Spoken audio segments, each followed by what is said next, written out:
We are in Houses of the Holy Museum in the Stairway to Heaven Musicians Community Center at Lightnin Joe's Guitar Heaven.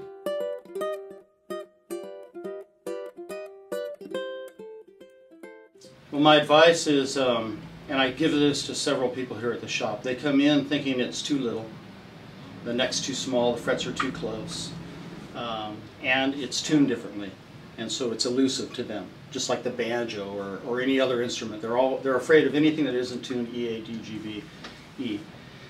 And so I tell them it's just like the guitar, and I make them play like the D chord on a guitar, which is a G on a ukulele, and I tell them how to count, you know, D, E, F, G. So if you play a chord that you're familiar with on a ukulele, you can count up 4 and find out what the chord actually is called on a ukulele. And that kind of, you know, unraveled some of the myth about it for them, you know. Just for guitar players, you know, they're just really slow to accept change. I mean, Telecasters are still the bomb, you know. Strats, Les Pauls, you know, I mean, they really are real slow to accept change. But once they try the ukulele, just like everybody, you're hooked, just like that. You can't put it down. It's so simple, it's so pleasing. It's a go-anywhere kind of instrument, so you can noodle on the couch, in the kitchen, just anywhere. You can take it anywhere. You throw it in the car. It's just an easy thing, and I think they become enamored on their own. I only give them a little kickstart. Yeah, they do all the rest.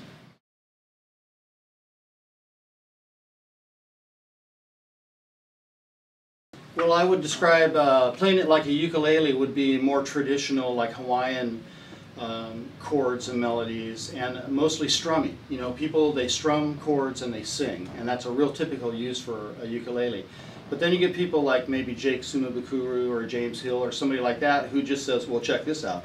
And they're playing guitar on a ukulele. In fact, most of them are using a low G, which makes it totally like the guitar. I mean, there's absolutely no difference except for the tuning, the pitches itself. But the intervals are now exactly the same. You don't have that octave G string there, which kind of throws some guitar players off. It's just kind of weird, just like the 5th string on a banjo, you know. So the difference is once they realize it's a guitar, and like for me, if I play guitar on a ukulele, I'm just playing the things I play on a guitar, which is kind of like a no bars thing, you know. I mean, no holds bar. So I can, you know, pull off just about anything.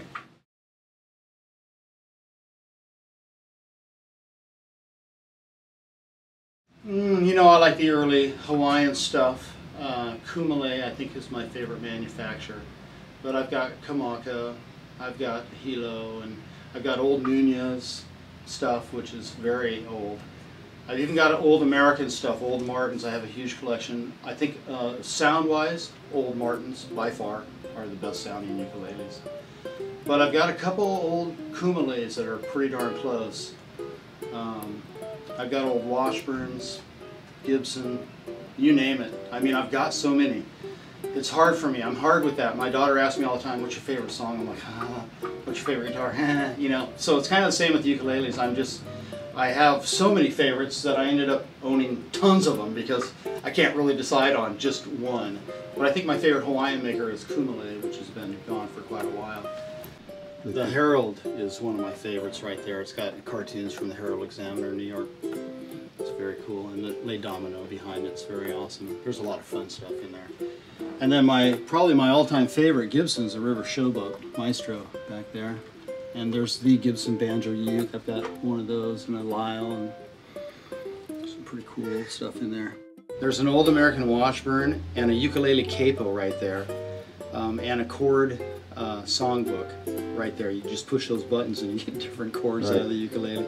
I love ukuleles. You have to love you can't not love ukuleles. So yes, I do.